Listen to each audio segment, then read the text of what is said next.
Hello, friends. Welcome to Listening to the Verde, a series brought to you by Friends of the Verde River. This program will inspire, engage, and inform you about everything that makes the Verde River healthy: water flows, habitat, and community. I'm Tracy Stevens, Habitat Restoration Program Manager with Friends of the Verde River, and I'm here today with Janie Agayos, wildlife biologist on the Red Rock Ranger District of the Coconino National Forest. We're here today to talk about the variety of rare wildlife species that rely on the habitat of the Verde River. Welcome, Janie. Thanks for joining me. Thanks for having me. Yeah. Can you tell us a little bit about your background and experience? Sure. I am a wildlife biologist. I got a degree from Arizona State University a long time ago in fisheries and wildlife management. I began working with the Forest Service before I got my degree, and I started my training as a biologist like in 1990, 1991. And then when I graduated, I became a full-time professional biologist with the Forest Service. So I have been working on the Coconino National Forest for 27 years on the Red Rock Ranger District, and that is, my district incorporates the Verde River, but also like Fossil, Oak Creek, Sycamore, West Clear, all those main perennial drainages that feed into the Verde.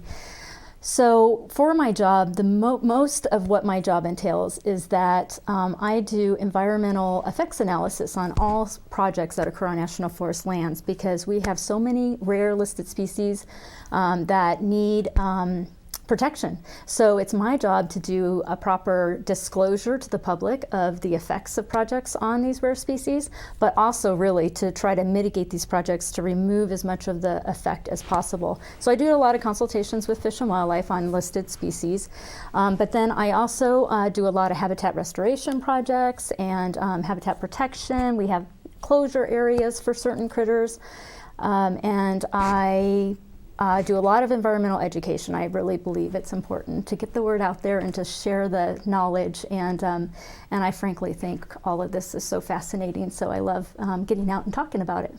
That's great. You have such a diversity of experience and responsibilities, Janie. Can you talk a little bit about the different species that you work with over the course of the year? What surveys have you been doing recently? Sure. So I do deal with all kinds of species and all taxa groups, including plants. So I deal with birds, mammals, reptiles, amphibians, invertebrates, fish, and plants. And I also deal with non-native invasive plants and animals too. So I really think of myself, instead of a wildlife biologist, which tends to sound like I just work with mammals or birds. I tend to think of myself more as a naturalist, where I'm looking at everything as a whole and I'm dealing with everything. So it's really fascinating because I'm constantly learning. I mean, think of the invertebrates out there. We just discovered 2 new species of aquatic moths in Oak Creek last year that had never been described, never been named, and so there's so much to learn. It's a lifelong process. That's really interesting that you just discovered two new species in Oak Creek. And they could be in the Verde River. We don't even know, because we only only certain locations in Oak Creek were studied for them. So you think that we know so much, and yet I still feel like there's so much to learn. Like you're saying, it's a lifelong process. That's right. So in working with all these different species, why is the river important for the different wildlife, and especially the rare species that you work with? Well, there's so many of the species that I deal with. I deal with species that have been listed on the Endangered Species Act, but I also deal with other Act species like the Bald and Golden Eagle Act, the Neotropical Migratory Bird Treaty Act, and then I also, with the Forest Service, we have our own list of what's called Forest Service sensitive species, and then I also coordinate with Arizona Game and Fish on their list of species of greater conservation need. So there's hundreds of species I deal with, and I have to parse my time out, and I tend to deal with the most critical species the most, and so for instance, for listed species, we have quite a few birds. We have the yellow-billed cuckoo, we have the southwestern willow flycatcher, we have the Mexican spotted owl that may not occur right down here in the Verde River and Verde Valley, but these riparian areas are corridors and dispersal corridors for them. Then we have like sensitive species like the common black hawk. We have sensitive amphibians such as the lowland leopard frog and Arizona toad. We have 2 listed garter snake species, the narrow-headed garter snake and the northern Mexican garter snake. We have 15 species of native fish, and of those, 13 have some kind of special status. 9 are listed under the Endangered Species Act, and 4 have like Forest Service sensitive status, and 2 are common enough that they don't have any special protection under any acts. We have invertebrates that are rare. We have 5 species of plants that occur in our riparian area. So our riparian areas are really diverse in terms of the vegetation. And of course, aquatic species cannot persist without water, right? So if we didn't have the Verde River, we wouldn't have any of our aquatic species. But we also have all these riparian obligate species that they need the water, or they need the habitat, or they need both for all or part of, at least part of their life function. And 80% of Southwest species depend on riparian. But yet, over historical time from Euro-American settlement to now, we've lost over 80% of our riparian width because of impacts. That started in the uplands and then exacerbated flooding and caused all kinds of changes to our geomorphology and our hydrology and how our rivers function. So that's why so many of our rare species are riparian species. I spend most of my time in quick dry pants because I'm doing surveys down in the riparian area. So yeah, so it's unfortunate, but it is so important, you know, the diversity of species, plant species and habitat, and the diversity of structure in riparian, from the ground cover to the mid-level story of vegetation to the overstory canopy of deciduous trees, to aquatic emergent vegetation, from floating vegetation on the water to submergent vegetation. All of it plays, all of it supports a critter, you know, and without all of it, we lose something, and we just don't want to lose too many of those things, or we're going to have an ecosystem that crashes. Yeah, the water really is such an important factor. That's right. For all of us. The water and the vegetation that the water supports, the riparian vegetation. So for sure, yeah, absolutely. That diversity is so important. Now, we talked a little bit about all the different species you survey. What have you seen in population trends over time and in recent years for a lot of the species that you work with, these rare and important species? In my career, we've actually seen 2 bird species come off the endangered species list, and that was really pretty exciting. And the whole intent of the Endangered Species Act is to protect things so that you can change what's threatening them so that they recover and become delisted. So those are bald eagle and peregrine falcon, and largely those 2 came off of the list because DDT was banned. You know, that caused the eggshell thinning, and just the weight of the birds caused the eggs to crack, and so there was no reproduction, no recruitment into the populations, and that's why those 2 species went on the list to begin with. And so we still do some protection for bald eagles around riparian areas where there's a lot of recreation, because even fishing line that's left in the creek can, or a fish hook that's left in a fish that has fishing line, can be taken by a bald eagle to the nest and get wrapped around the legs of the nestlings. So we still do a little bit of protection for bald eagles, and we do watch our peregrine sites just to make sure we don't have a lot of rock climbing activity or helicopter tours right near our sites. But for the most part, those 2 species are doing well and were removed from the list. However, we have other species that are still on the list and still need to be on the list. So willow flycatcher, interestingly, when I first started in the 90s on this district, was really, there were some populations, but those populations were blipping out. And part of that was because we had really big floods in '93 and again in 2005 that wiped out a lot of riparian vegetation. So we're in a period of good recovery of our riparian vegetation. And so in the last 5 years, I would say, it seems like surveyors are finding more willow flycatchers. Now, that's not to say that they're ready to be delisted, that there's enough of them to not worry about them, but it's better than it was in 97, 98, 99, the early 2000s. So flycatchers, for some reason, and I think it's recovery from those big floods, there seem to be on the uptick in our area, but they have a bigger range than just the Verde Valley, and they experience threats in other places of their range that we don't have. For instance, where they nest in pure monocultures of tamarisk, and that that introduced beetle is defoliating their only nesting habitat. Fortunately, we don't have that because of the work the Friends of the Verde River and the Verde Watershed Restoration crew are doing with removing our non-native introduced woody species. We don't have a lot of areas where it's an entire monostand of tamarisk that the flycatchers are forced to nest in. Our flycatchers get to nest in nice native vegetation. So if we do get that beetle that defoliates the tamarisk, it's not going to hurt our flycatchers here like it might in another area. So they're a little bit on the uptick in the Verde Valley.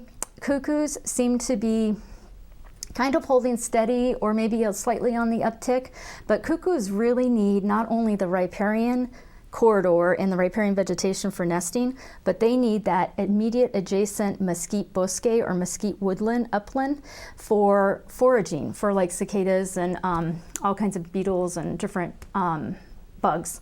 And so when the Verde Valley was settled, where settlers could farm and put their livestock without too much fear of flooding and threat of flooding was on those terraces with mesquite bosques, and they cleared them. So we've lost a lot of mesquite. So I feel like that's a big factor in the cuckoo decline in our area.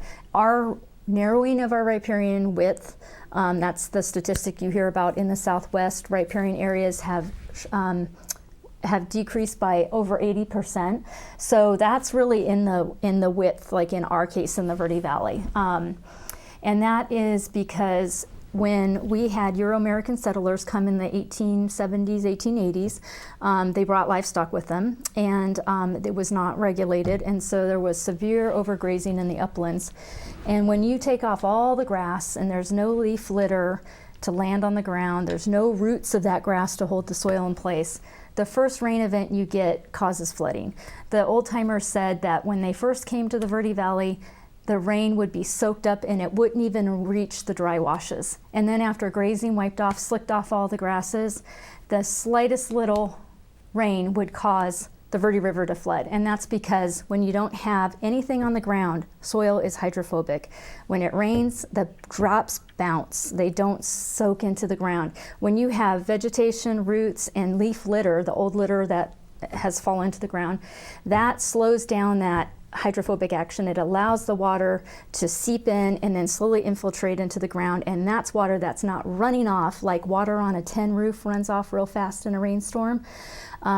You want that water to infiltrate. So it would run off real fast. It would carry dirt and sediment with it. When it got to the dry washes, it was a lot of velocity, a lot of water, carrying boulders. When it got to the Verde River, our perennial streams, those trees, down trees, and huge boulders the size of vehicles, they were just carrying out riparian vegetation. So our channels went from broad valley floodplain, the Verde River was a broad valley floodplain, so flat and wide that you would cross it by jumping on clumps of grass, and instead it went to this incised channel because of all this excessive and exacerbated erosion from not having good uplands, not having good watershed conditions in the uplands. And so when we talk about our riparian width decreasing, it's mainly because of our incised channels.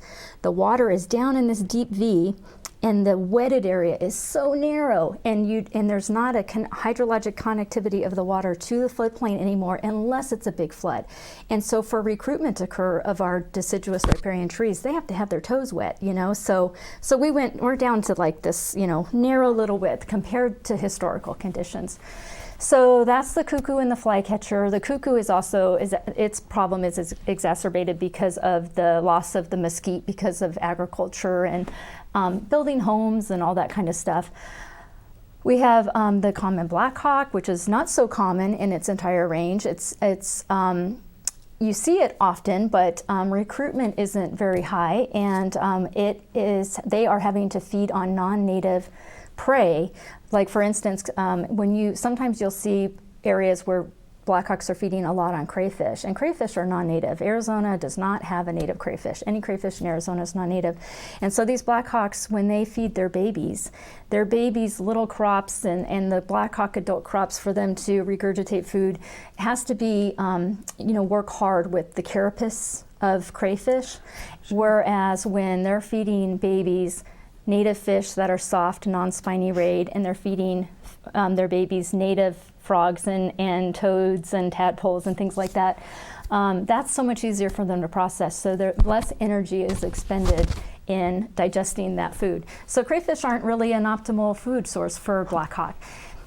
We can go on to all the taxa groups. You know, the other species that I deal with that I've seen changes in their distribution is like the narrow-headed garter snake used to occur all the way outside of Oak Creek Canyon, all the way down past Sedona, and now only occurs in the canyon. Wow. 20 years later, that change was detected. So big changes. Non-native fish are completely being devoured by non-native. Our native fish are being devoured by our non-native fish and outcompeted for space and habitat and that kind of thing.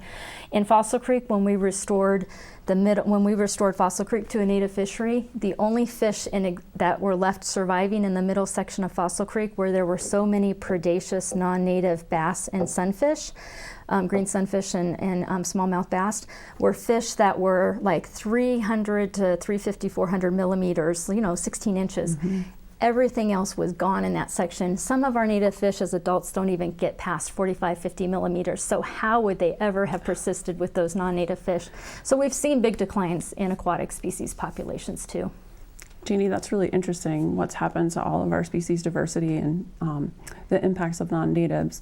We're going to take a quick break and come back and talk a little bit more about the threats that these native, rare, and sensitive species face.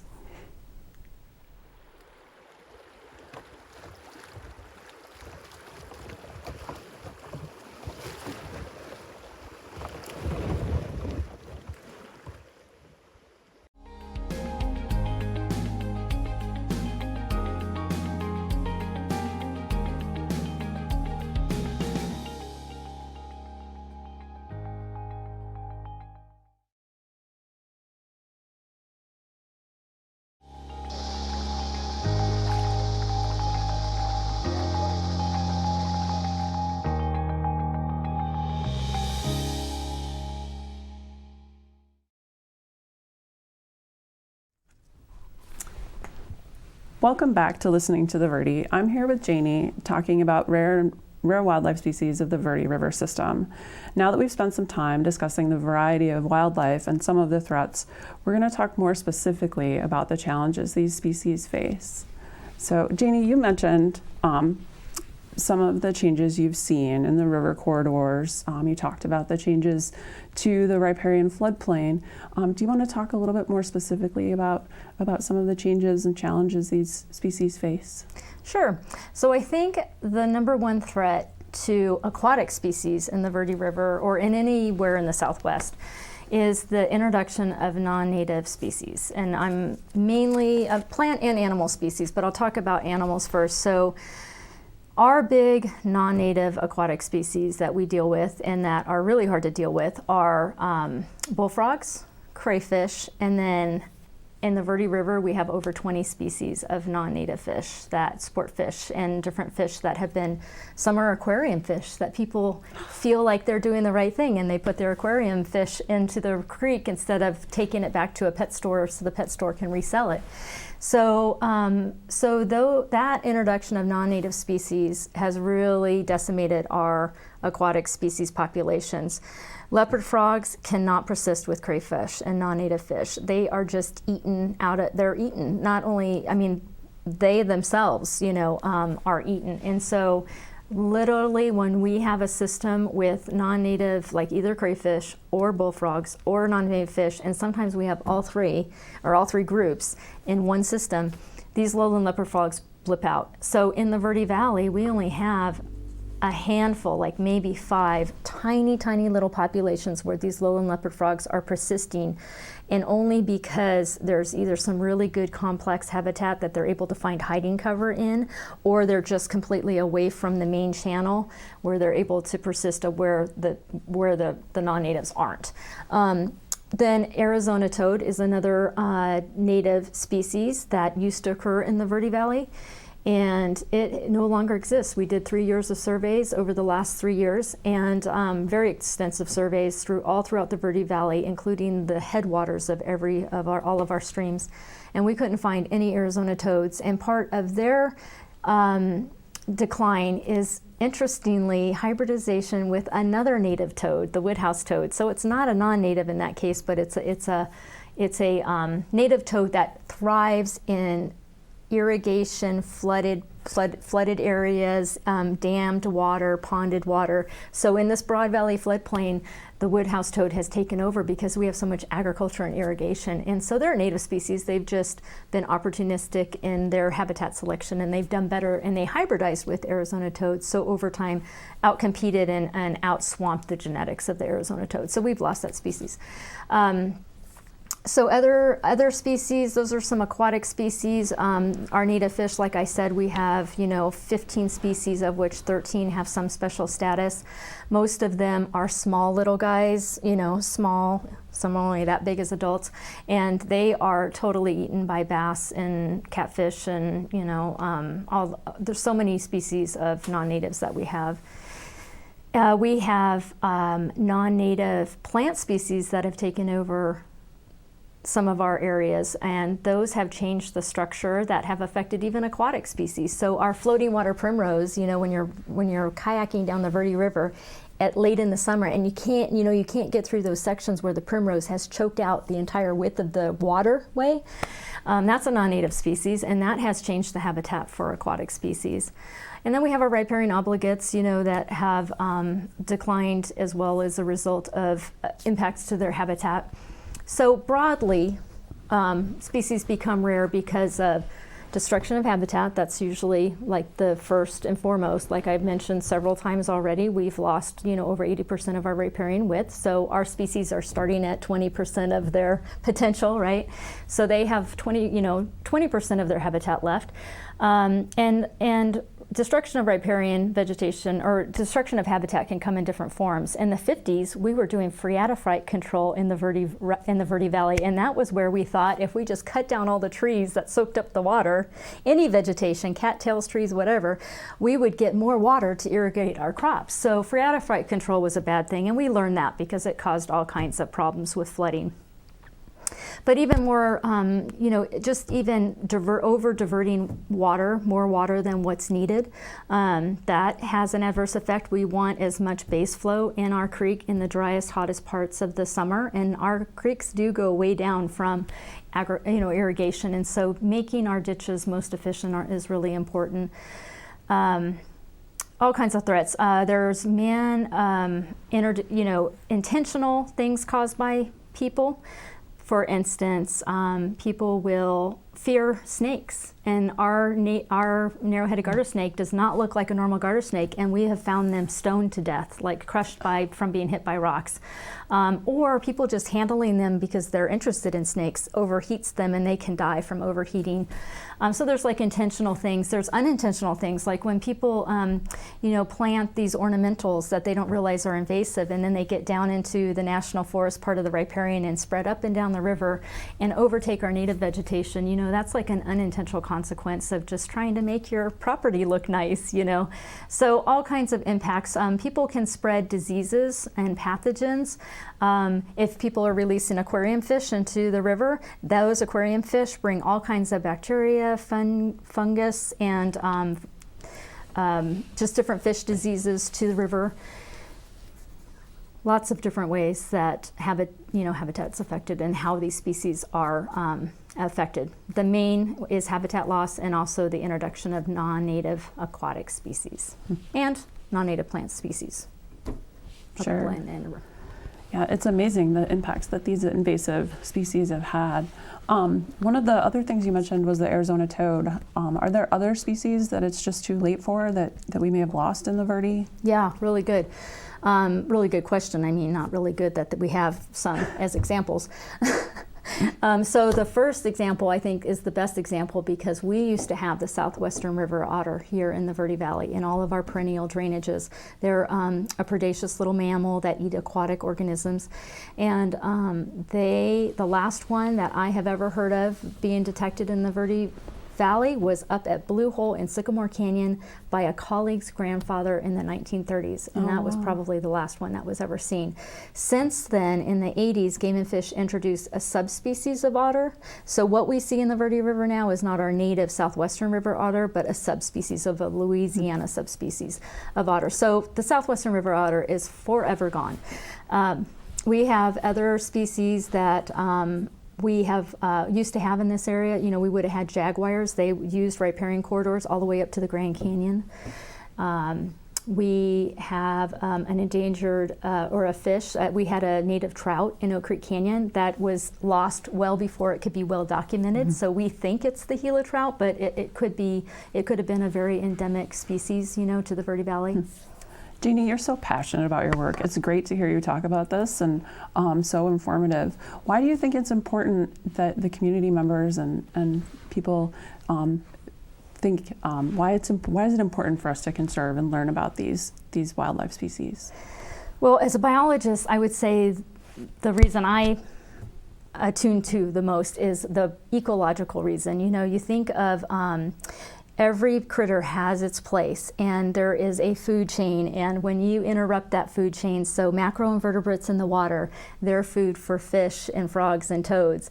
If there's no macroinvertebrates, some of our fish species and our frogs and toads have nothing to eat. If our frogs and toads go away and our fish go away, then black hawks that eat fish or the garter snakes that eat fish go away.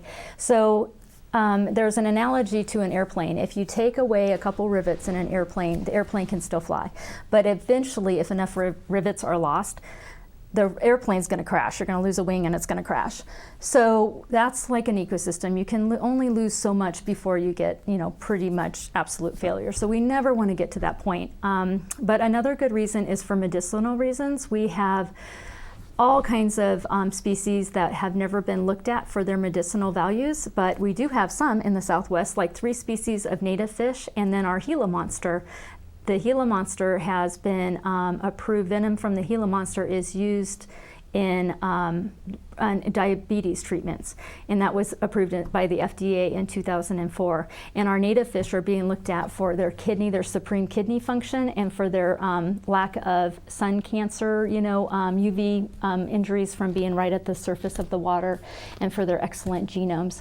So, and then there's just, you know, cultural reasons, like we want to see different species in different areas. You know, you can go anywhere in the United States and catch a bass, a channel catfish, or a trout, but a rainbow trout. But when you come here, we have the Gila trout, or our chub in the river was called the Verde chub because it fights like a trout, but it's not even a trout. So our species make us unique, and we want to keep it that way. I think that is a great point to end on, that we have all of these unique species and we want to keep it that way. Thanks so much, Janie, for joining us today. I certainly learned a lot, and I hope everyone else did too. Thanks for watching this episode of Listening to the Verde with our special guest, Janie Agayos. To learn more about the topics we covered and watch more episodes of Listening to the Verde, please visit verderiver.org/listening.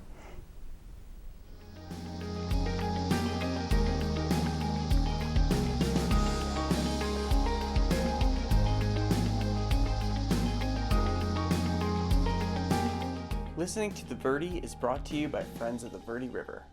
Please visit verderiver.org/listening for more videos and resources.